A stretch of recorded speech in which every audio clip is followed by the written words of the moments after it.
All righty. Let's usually use PowerPoint, so this is new to me, so take me a second to grab that. All right, perfect. And if anyone else pops in, I will be able to add them. Oops, I think there's someone else. Jolene. Okay.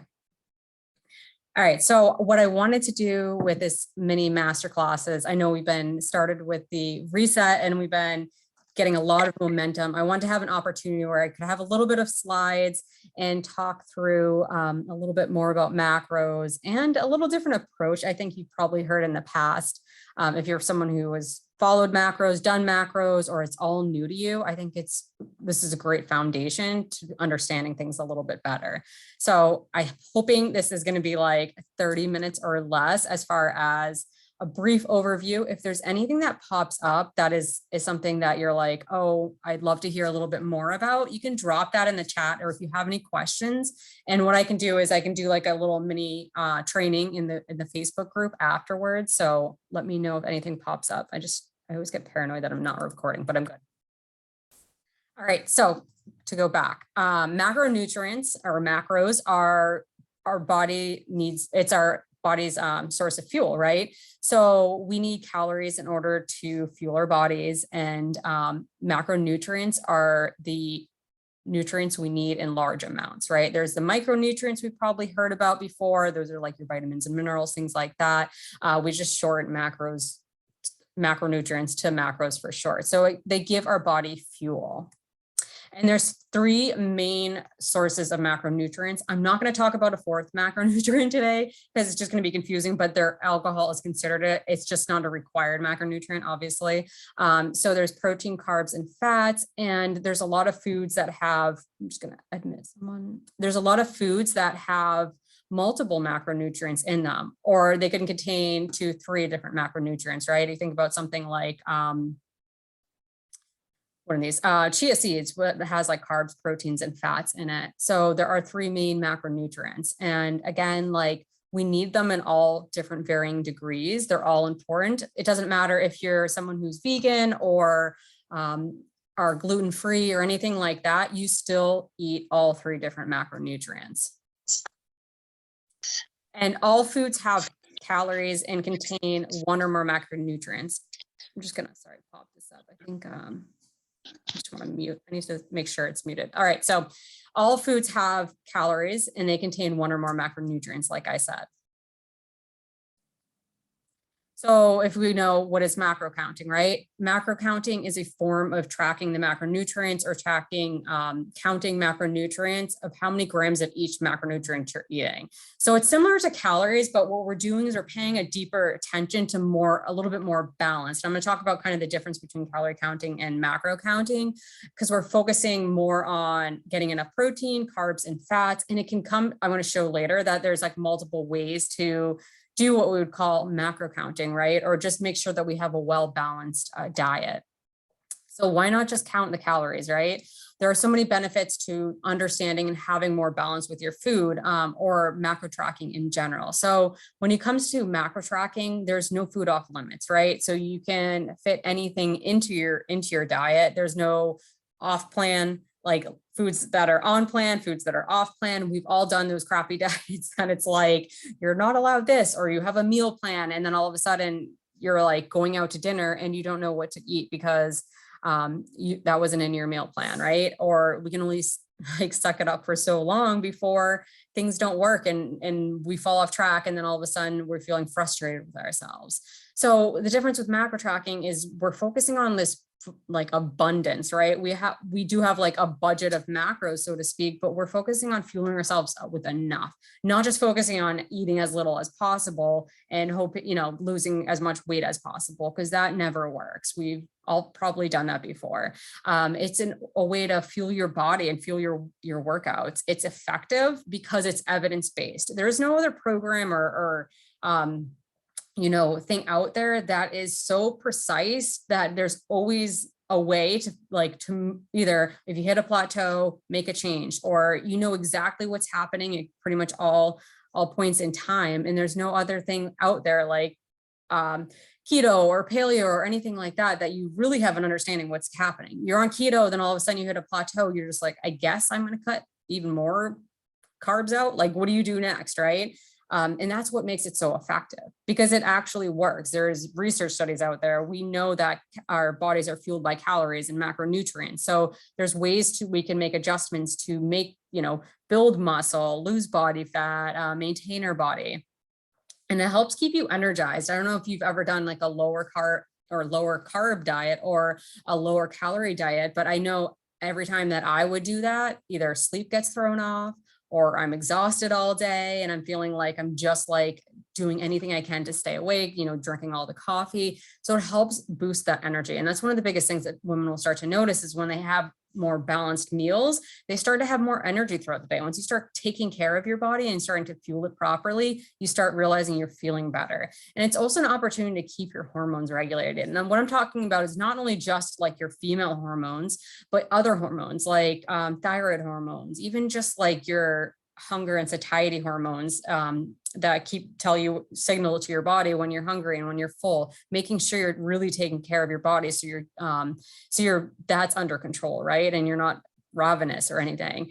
And it helps keep it makes sure that you're getting in enough of the micronutrients that I was talking about. So those are your vitamins, your minerals, the things that we may not focus enough on because we're usually like, let's just try to lose the weight. But really, at the end of the day, we want to also take care of our bodies because they are our only thing that's going to stay with us through life. And I was talking with a client earlier and we were joking around because she was going to yoga, and it's like, I love yoga. It's just so hard to really take the time to focus in on that. But it's so true that we only have one vessel, so to speak, that we want to take care of ourselves, right? We want to do everything that we can to keep the engine going, so to speak. And what's great about macros is we have that opportunity to not just see the scale go down. And that's what we typically see when we go onto the lower calorie, lower carb diets or any of those. We see rapid weight loss. Maybe we have an expectation of seeing a lot of weight loss. But what the difference is that we're seeing a lot of body fat loss versus just the scale weight. I've had clients that scale dropped maybe like 8 pounds, but they dropped 4 sizes. So that's like a huge difference. And when we're so hyper focused on the scale, we still see a ton of body composition changes that we're not even aware of. Hold on, I just think I need to mute someone here. Okay. And for workout recovery, again, like if you're not fueling your body right and you're just trying to go as low as calories possible, your recovery time in your workouts, you're probably going to feel more sore, more tired, probably less motivated than you would if you're just tracking calories or not focusing on that. And this is just a brief, like I said, if there's anything that questions that pop up through any of this stuff, or you want me to go dig deeper into this, I can do this. And like tomorrow I have a little bit more time. I don't have a ton of stuff to cover in the last day 5, but as far as if you want me to dig deeper into like reading a nutrition label or like using a food scale or any of that, just let me know. You can drop it in the chat box below and I can do that. Again, I wanted to make this quick and digestible. So I don't want to spend too much time on this. And I know we could go deep into this and reading a nutrition label. But when it comes to looking at nutrition label, we see calories, right? And that's kind of like the purplish color, fats, carbs, protein, and then serving sizes. And there's a bunch of other stuff right out there, right? Like the fats, the cholesterol, sodiums, vitamins, all of that. And when we look at macros and how they add up, this is the interesting piece, is that there are 9 calories per 1 gram of fat. There is 4 calories per 1 gram of protein, and there's 4 calories per 1 gram of carbohydrate. This is why when you're tracking macros, sometimes if you have like a protein, something that's a protein and a fat can really bump up your calories rather quickly because fats contain more calories than any other macronutrient. And this is why back in the day, it was like such a big thing to do no fat or low fat diets because it pulled out so many calories out of your daily intake. So if you went low fat, you would naturally lose weight because you're dropping calories. And I'll talk through that too, like what really matters with fat loss and weight loss. And this is the other reason why just looking at this food label is why if you are tracking macros or you've ever noticed that there's like net carbs and like all these other little like little pieces, it's because there's a lot of like rounding and there's a lot of like not marketing ploys, but there are some marketing ploys with nutrition labels. There's actually, they can round up and they can round down. They can say things are less calories. So like a Thomas's English muffin can say they have less calories in it. Like it can say it has 100 calories in it because the amount of fiber is in it, because your body can't digest all of the fiber. So they can actually reduce the carbohydrates that are on in a nutrition label. They can reduce it. So say it was 3 grams or 5 grams of fiber, they can mark this one nutrition label down to saying or calculating it out as 15 grams of carbohydrates rather than 20 grams, because of our bodies doesn't actually digest it. So they can like really count up that. I mean, they can really say that 100 calorie English muffin has 100 calories when it truly has 140 calories. So again, there's marketing things happening with nutrition labels. You'll see stuff marketed like low calorie food or something along those lines. But I just wanted to share how things are calculated. So you can see here and how things are rounded. This one particular food label has 6 grams, and then you can see how it's calculated out by having 9 calories per gram. And when you add everything up, this actual, I think this one's a little bit different. So I think this one, if you look at the rounded up, it's 140 calories. But you can find sometimes that if you're looking at MyFitnessPal, where you might have a calorie target and you might have a macro target, that they don't add up when you hit your macros, that things look a little bit off. And that's because of there's rounding allowed in nutrition labels. And hopefully that makes sense. I know it can be kind of confusing. You don't need to know like how many calories or how many calories per gram each one has, but it's just good to notice like why these things are happening, or that nutrition, like when you take a deeper look on the things that are labeled like keto friendly, that it probably has a ton of fiber in there and it's not truly low carb, but it's saying it's low carb because of the fiber content in it. So that's just something to be aware of. So when we talk about weight loss, in the rules that you've probably heard, and I've shared this before, is like, those rules, right? No eating after 7 p.m. Now that we're saying like, no eating before 2 p.m. Carbs are bad. You must do a ton of cardio to lose weight, right? That was such a big thing. That's like the first thing that I started doing when I wanted to lose weight. 1,200 calorie diets, like I have no clue where that came from. No sugar, no flour, that's a big one. You must eat breakfast. You must not eat breakfast, right? More is better. So the more you work out, the more you cut your calories is better, the better results you're going to see. You must eat only clean, only organic. You need like I remember it was like your metabolism speeds up if you have 6 meals per day, which isn't true. Gluten-free is the best way because you have inflammation, unless you are someone who has an intolerance or anything like that, or celiac, you don't need to worry about that. So the truth about what really matters when it comes to nutrition is the most important piece is the calories. And that's why calorie counting came about, right? And even Weight Watchers has like a portion of somewhat understanding the calories and that you must be decreasing the food that you're eating in order to lose weight. But the least important things are the supplements that, are blasted at us, the meal timing, like the intermittent fasting, you need 5-6 meals, all those things, right? So the most important piece is the calories and the macronutrients. And the difference between having the calories and also focusing on the macronutrients is that body composition change, right? And the hormonal aspect of it and the energy levels from getting enough carbs to fuel your body. And then obviously above that is the micronutrients that we talked about, just getting enough of vitamin D and calcium and all this stuff that we need that maybe we're not getting in through our diet. If we're, if you're only doing low carb, you could be missing a big portion of macronutrients or micronutrients. So here's where it goes. I wanted to offer you a different side of things is so many are doing it wrong, right? Doing macro tracking wrong. And I want to share that because I don't think we see it enough and hear about it enough. And it's something that I learned kind of the hard way through my own journey. But then I also started to notice this happen with other clients and other people that were coming to me that had bad experiences with other coaches or tried macros on their own or just struggled in general. And that is using macro tracking as a weapon or just another diet instead of using it as a tool, which is intended to be, right? If you're making macro tracking and just another diet, then it's really not going to help anything. So how do you use it as a tool instead of a weapon or a diet is really what I wanted to dig in here. And I think I have 6 little like nuggets here to talk about.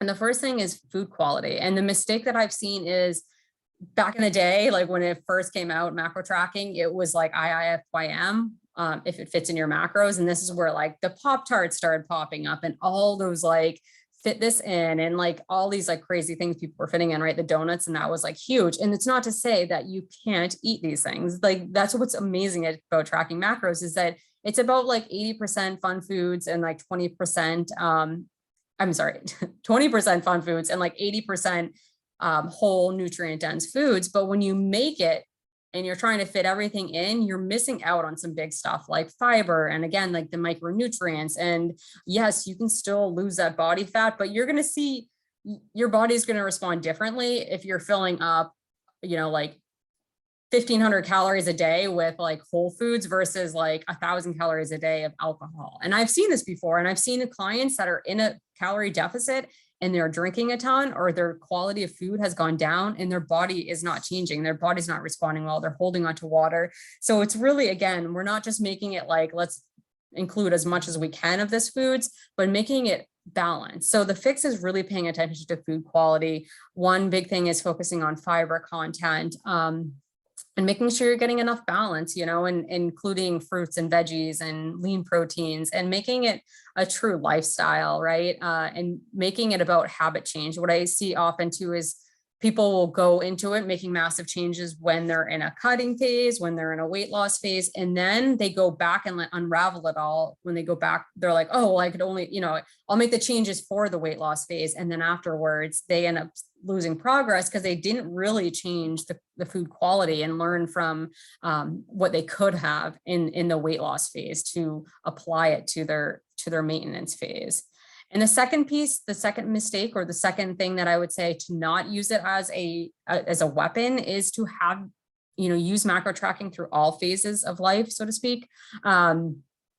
The mistakes is not practicing multiple phases, or what we would call as periodized nutrition. So that's just different phases, and always being in a cut. In a cut is a weight loss phase, if you've never heard of that before, and then never practicing maintenance, right? Maintenance is such a great place to be, and it is difficult. I hear people being like, maintenance, like so easy, but it's not easy, right? It's easy to have a goal of a weight loss, you know, some sort of number on the scale, and your like motivation, you're constantly seeing like changes in your body and all of that. It's hard to hang out at maintenance and navigate that. That's all new, right? We're used to being on diets all the time. So it's different. And then jumping to a cut too early. And I see this a lot too, is if someone's either going through multiple phases, or maybe they're not ready. So they're just jumping lower and lower calories just to continue on with that progress.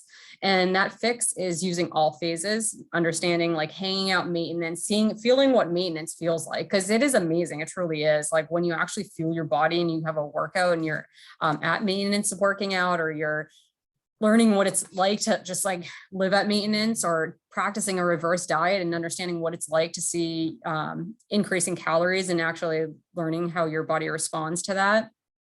And then trusting the process, right? Trusting that whatever phase that you're in, or anything, whatever part of the process you're in, that you can trust that and being like, all right, this is part of it. This is the learning experience, and I'm supposed to be like taking something away from this. So there's a lesson. And like I said, falling in love with maintenance. And I get like, I've had a lot of clients that have been like, oh, I do not like maintenance. It feels so difficult, right? Because it feels like it should be harder to lose weight, but it's actually, maintenance is like a tough thing to navigate because we don't have that carrot dangling in front of us like we do other times. But I can tell you that maintenance is where your relationship with food improves, where you feel lighter and freer, and you get more food freedom than any other phase. So it is such a vital piece of the picture. And if you don't learn what maintenance looks like for you, it's hard to maintain your weight. So when I bring up all this stuff, if macros is all new to you, I want to break it down to the macro phases. So there's a cut, which is basically a weight loss phase, fat loss phase. I use them interchangeably because most women resonate with weight loss. They're not looking for fat loss, but in their, like, they are looking for fat loss, but in their head, they're saying weight loss. So that's why I cover it in that piece of it. And that's eating less calories than your body burns daily. And And then maintenance would be, some people call it a recomp. If you've ever heard of this, this is where you potentially can be losing some body fat and gaining muscle at the same time. This usually works better with someone who's a new lifter, someone new to strength training. And it's a focus on maintaining your body weight. And when I say maintenance, this doesn't mean like you're every day wake up on the scale and you're like 160 pounds. There's like a big, there can be a range of maintenance. It could be 5, it could be 7 pounds for you. Everyone's a little bit different. And this is where it's possible to lose muscle and, lose body fat and muscle at the same time, build muscle at the same time, but it can happen really, really slowly. So again, if you're a new lifter, this can be really beneficial. You can see a lot of changes here, but over time, if you want to hang out with maintenance for a few years, you could reduce body fat and build muscle at the same time. A bulk is a intentional building of muscle. There will be some body fat that is gained depending how big of like the surplus that you go into. It tends to be a place that not many women hang out at because it's scary, because it's like the last thing we want to see is the scale go up. But if you truly have a goal and maybe you focus on a fat loss phase at first and realize that you don't see like the changes underneath after you lose the body fat that you're looking for. And I've experienced that. And before I go on, I wanted to also say, like, every single one of these things, if you're like in this situation, you're like, oh my God, that's me. I want you to know that all of these come from not only what I see with clients, but also with myself and the mistakes that I made. So I am not like one to say, oh, I did everything perfectly in the first time. So no, that is not the case. I want to just share that with you before I go on. But the bulk is a difficult place. I actually did a bulk this past like summertime. Not summertime, the past, like, I just went into a cut, but I just went into a little bit of a bulk over this past 2021, which was different. It was definitely different. And part of mine was unintentional. Like my calories were up over, I was working with a coach and my calories were higher than or my maintenance was, but I was also okay with that because I was like, all right, I don't care. I'm kind of wanted to bulk anyways and put on a little bit of muscle. But what you might notice after you go into a fat loss phase, and I hate to say this, and this is what typically happens with being very low calorie too, you might see this as well, is like you get that like quote unquote like skinny fat. And like I said, I hate to use that terminology, but that's how I felt about myself, is like, I remember when I would lose weight, I'd be like, well, I don't look like the ladies in the like the models and everything. I don't have like that, muscular body. I don't look like the toned way that I thought it was going to be. It's because you might not have enough muscle underneath there, and you need to intentionally build muscle and put yourself in a calorie surplus. And the reverse diet, this is coming after a fat loss phase, a weight loss phase, but this also can happen after someone that maybe had done Weight Watchers for a really long time, someone who was in like under eating for a long period of time. They may need to spend some time reverse dieting and putting some effort into increasing their calories. But any person that goes into a fat loss phase, a cut, will need to reverse diet to get up to their maintenance. So say you got down your calories to like 1,400 during a cutting phase, then potentially maybe 1,900 is where your true maintenance is. And this is where you're going to be slowly increasing week after week, not to see the scale never move, to get your body up to and your metabolism back to where it is. If you take a big jump, and there's a lot of like, everyone will say different things about what actually, whether or not you need a reverse. But what I have found with clients is, one, mentally, they need a reverse. They can't just jump up to maintenance, and your body will have adapted to the lower calories at some point in time. That's where plateaus happen. So the reverse diet isn't you might Google this and see like people like have these crazy like photos of them losing a ton of body fat during a reverse. That's usually a hyper responder. That doesn't always happen. But most people is just to get them up, their calories up. It's not to gain all the weight back or anything like that. It's to keep the weight off, but also improve their metabolism up. So again, this is kind of an example phase. And this is what I like to do with my clients. The longer you're in a weight loss phase, the less like gas you have in the tank, so to speak. So here you can see at the start, it's just like a fat loss phase. Say we do 12 to 16 weeks. I think that's like a great sweet spot. A lot of people don't have much left in them. And then afterwards, it would move on to a reverse diet. This could take up to 12 to 16 weeks. It could be less time. It could be 8 weeks, depending on how quickly you wanted to move forward with it or how slow you wanted to go. Or even if like you had been in a longer weight loss phase, it might even, I've had clients take up to 6 months because they were their metabolisms were just slowed down that much because they're under eating. And then you could go into a maintenance phase for 12 weeks. And then at that point in time, you could repeat it, right? You could go back into that fat loss phase because maybe you have like 100 pounds to lose and you need to go through multiple phases, but you're going to learn at every single phase something a little bit different. You'll learn at that maintenance, like what it's like to maintain your new body weight. Maybe you lost 15, 20 pounds. Now you have to understand what it's like because you're going to be eating less. And again, if you have any questions, definitely drop them in the chat. And the third way to not turn this thing macros into another diet is to listen to your body and using this opportunity to not just try to hit the numbers, right? But being too tied to the numbers can be a big mistake. Using macro tracking to learn your body's hunger cues, your sleep. Is your sleep better on getting a little bit more carbs? Is your sleep better like not having a big meal before bed, starting to pay attention to those things? Are your energy levels dipping when you have like not enough carbs in the morning? Start paying attention to that stuff. Understanding portion sizes without a food scale. So use your food scale, start to understand that. But when you're going out to dinner, maybe you start to learn what it really looks like for like 5 ounces of salmon, or what it looks like for, you know, like a serving of rice for you when you go out to eat. And then learn to move on to more intentional, or like everyone has, I don't want to say intuitive, because true intuitive eating they have no focus on body composition. And I think if you're listening to this, you probably do care a little bit about your body composition and keeping off body fat and things like that. And that's what I would call more intentional eating, where you're intentional with like, you're not tracking your food anymore. You're just intentional with your food choices. You want to have balance. You want to listen to your body, but you're also not just like intuitively eating maybe donuts all the time or anything, even though that would be kind of nice, right? The other thing I wanted to say here is the mistake, whereas like being too tied to the numbers of only focusing on hitting those numbers. Oh my God, what was I gonna, I had something and it just totally like lost it.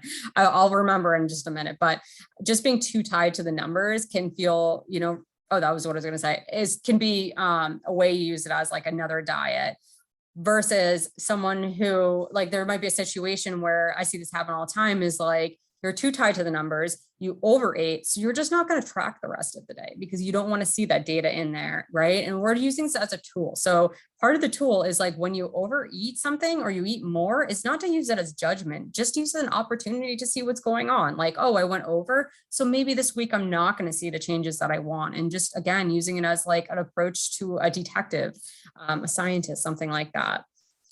And better numbers, right? That's another way we can make it not a diet. Is, you know, the mistake I see is calories or macros set too low. And it's so hard because the calculators out there are so confusing. And I know that, and I get that. And that's why I want to provide that fat loss calories, so you could kind of see something that I would feel comfortable with sharing with you. And I dig deeper into this when I have clients and trying to figure out, like, you know, what's the best macros for them and everything else, and maybe their calories depending on how many steps they're getting a day. But this is just a good starting point. But you know, the fix is really don't cut it calories too low because you're hoping for a better result. Getting your macros either set by a coach you trust, or listening to your body. If something feels too low for you and you're like really struggling with that, that's a sign, right? Those numbers are too low. I don't care if a calculator spit them out and it was like you put in your height, your weight, all of that stuff. That's a good sign to pay attention to that. To your body at that point in time. And then what happens if your numbers are too low? And this is why, again, sharing the difference between just focusing on calories versus the macronutrients. So if your calories are too low, it could slow your metabolism. You could have stalled weight loss, which means a plateau. And that's normal to happen. But if you don't want to plateau, if you're someone who can lose weight on 1900 calories and you're on 1200 calories, and all of a sudden after a month you've plateaued, there's not much left to go from there. It's like 1000 calories, right? And that's going to be really a struggle. And I would say that would be damaging your metabolism. You can't actually truly damage your metabolism, but it could slow down your metabolism for sure. And if you don't get your protein becomes too low when you're losing body fat, you could be losing muscle at the same time. Your body will burn or like use up your own muscle proteins in order to get the protein it needs if your protein's too low. And then if you're not getting enough carbs, could be lower energy. Your workout recovery is going to be poor. Your fiber intake is going to be poor. That could throw up digestive system. You get that brain fog if you've ever done low carb diets. I know I have. And then if you do fats, and actually carbs can throw off female hormones as well. And even low carb can throw off female hormones, and it can also throw off thyroid as well.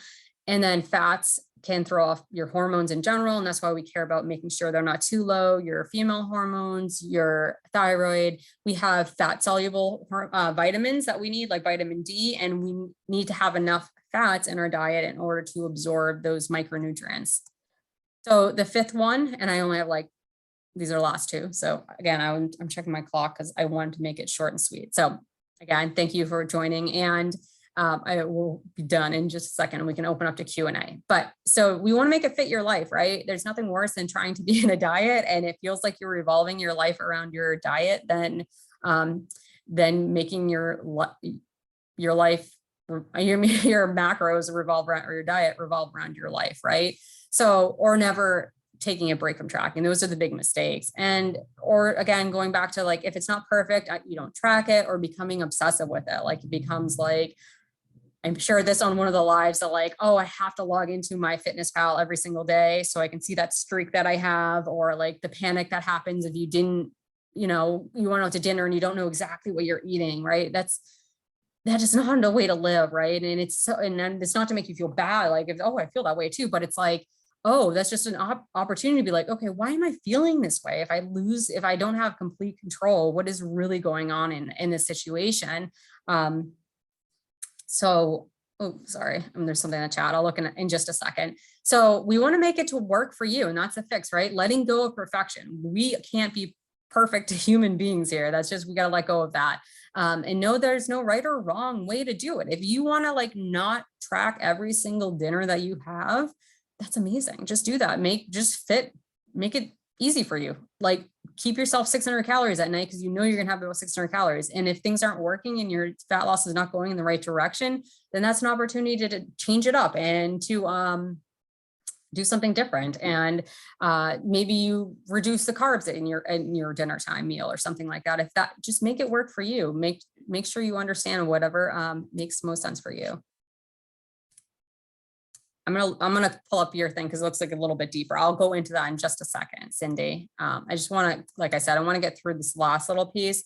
And what part of making it work for you as well is there's different phases of it, right? You can start with just this is what I see is I need to know my exact macros, right? I need to know my macros. That's what happens in the beginning is we want it perfect in the beginning.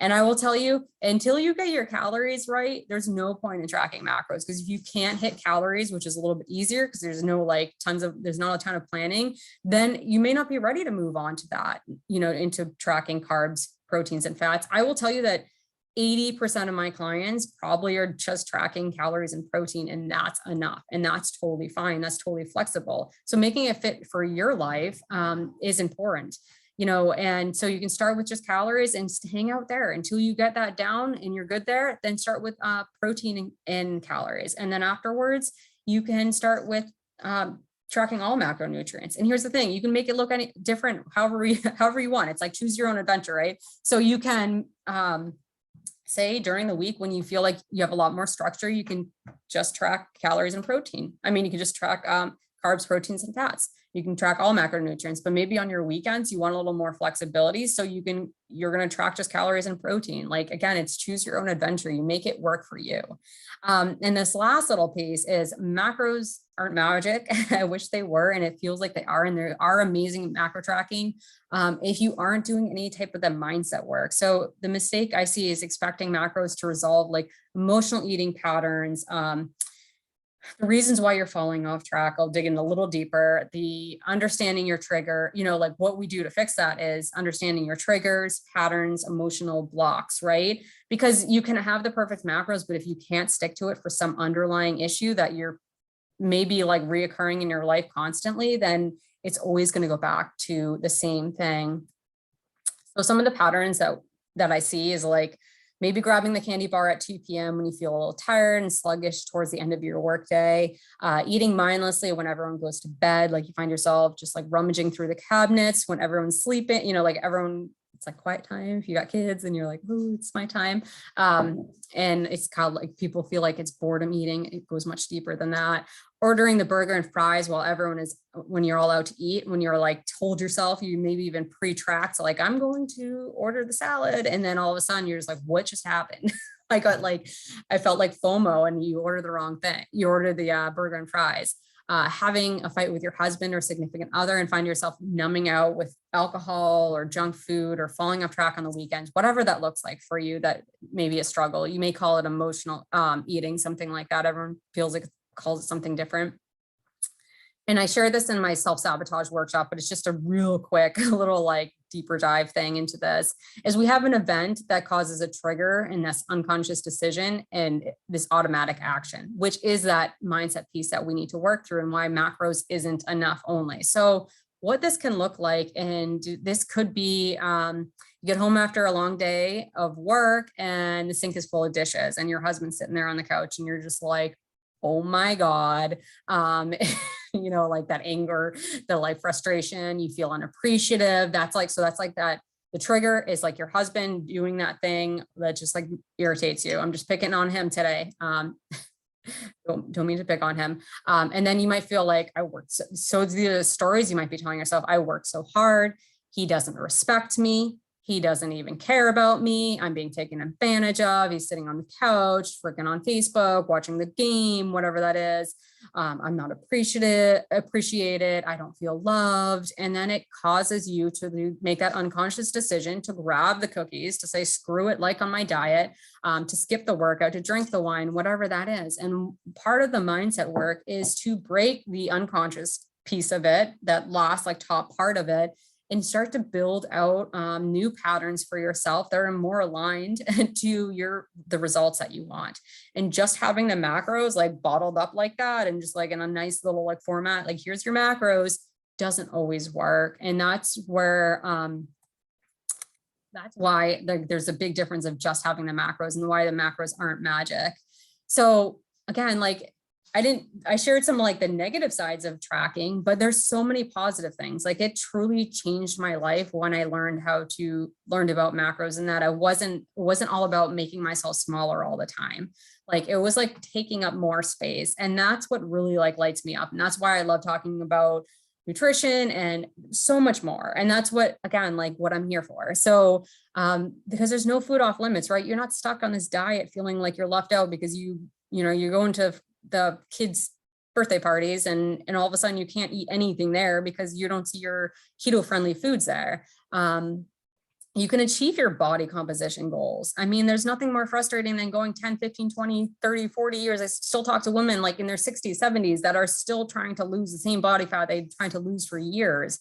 A way of like a way easier way to lose the body fat, build the muscle, maintain, like, the next step. There's always another way. There's always another step to like changing the way that you want, the way you look, or something along those lines, and learning what your body needs. There's something about taking care of yourself and not just doing something to like restrict yourself, to beat yourself up, over exercising, under eating because you ate too much, like shaming and beating yourself up. And when you can do that and you can learn how to track macros, it is really the stepping stone to more of intuitive style eating, like I mentioned. And that's the end goal, I think, for all of us, is that we can become, maybe we'll never be like the normal eaters that like those people that literally could eat pizza all day long and never gain a pound and you want to like slap them. Maybe we'll never be those people, but maybe we can be those people, that this is like that stepping stone, right? You track macros and then I can move on. I don't stress out if I'm not like recording everything. I can maintain my body weight easily.